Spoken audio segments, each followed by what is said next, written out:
हमारा जन्म दुर्घटना का परिणाम है, क्योंकि हम जो है योग की विद्याओं को नहीं जानते। इससे पहले मैंने बतलाया था कि कुंडलिनी शक्ति का जागृत होने का कोई भी दुष्प्रभाव नहीं है, इसके लाभ ही लाभ हैं। अगली वीडियो में मैंने बतलाया था कि कुंडलिनी शक्ति को कैसे जागृत करें, अर्थात नाभि की ग्रंथि को कैसे सक्रिय करें और इसके क्या क्या लाभ हैं। जो साधक कुंडलिनी शक्ति को जागृत कर लेता है वह योगी बन जाता है।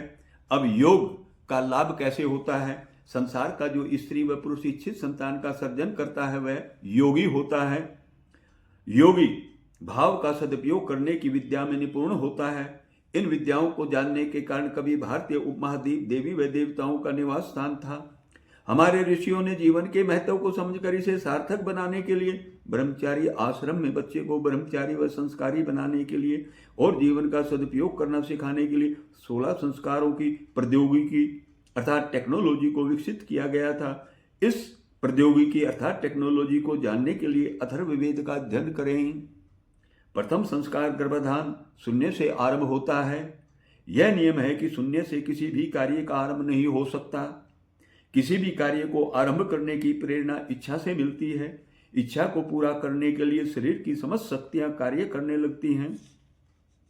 इच्छा भी किसी कार्य को करने से पहले ही विद्यमान होती है। गृहस्थ आश्रम में प्रवेश करने के बाद इच्छित संतान को प्राप्त करने के लिए गर्भ धारण करने की प्रक्रिया के आरंभ होते ही प्रकृति सर्जन करने के लिए सक्रिय हो जाती है।